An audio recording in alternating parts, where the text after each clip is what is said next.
Language plays a large role in the way we view race. Sometimes all it takes is hearing a stranger's voice on the phone, and we already have a mental picture of what race they belong to.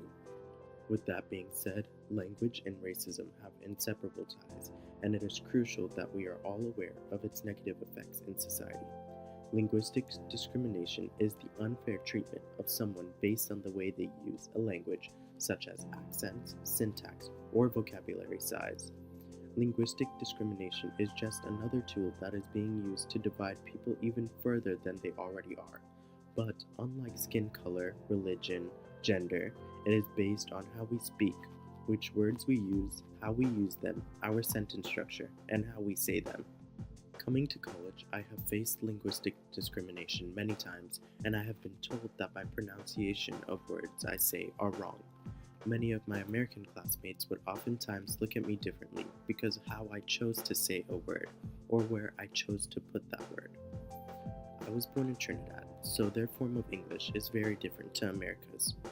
In Trinidad, we speak English, however, it is an English Creole, and in the schools there, they are taught based on the British system, so some words and phrases don't get the same pronunciation and placement as it does here. Although many of the terms used come from British English, some of them are Americanized, while others are from the Trinidadian Creole, such as the word lime.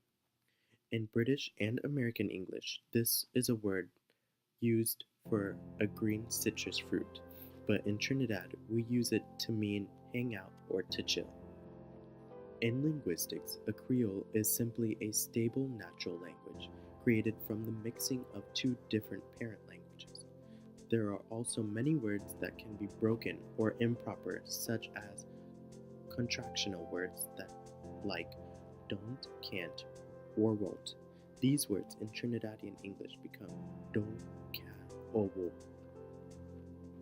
It also has to do with the fact that we Trinis speak very fast, so some words need to be shortened just for that. As you can see, in America, this form of English can be taken as sounding uneducated, oversimplified, and classless.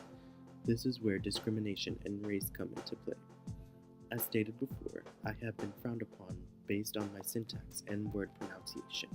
My first encounter was when I was in class and I answered a question, but I slipped up and said something in Trinidadian English. The entire class paused and stared at me like I was different, and the professor was the one to correct my English. It was right then where I realized this may start being a problem because my brain doesn't always adapt to situations where I need to use my Americanized English to seem normal or proper. I have also had many awkward situations with some of my acquaintances where they tried to tell me what I say is wrong. For example, I would say, "Would you slow down the music?" meaning, "Can you lower the volume?" Even at my jobs, I have gotten a few stares from customers and coworkers. When customers would get cash back, I would often ask if they wanted a whole $20 bill, meaning if they wanted split or not. Also, my coworkers would often tell me my wording is weird or ghetto. For example, when I say the word racks, I mean hangers. This form of discrimination has inherent ties to racism because oftentimes people would think of a certain race or skin color when they hear my speech. Once someone even said, "Wow, you sound so black." I really didn't understand the point of them telling me this because what other purpose does it have other than to show that they are prejudiced or racist? Are they trying to say that white people have superior speech? We as a country need to be more willing to accept different forms of speech and patterns, and instead of trying to always correct and critique, we educate and discuss what is right and wrong.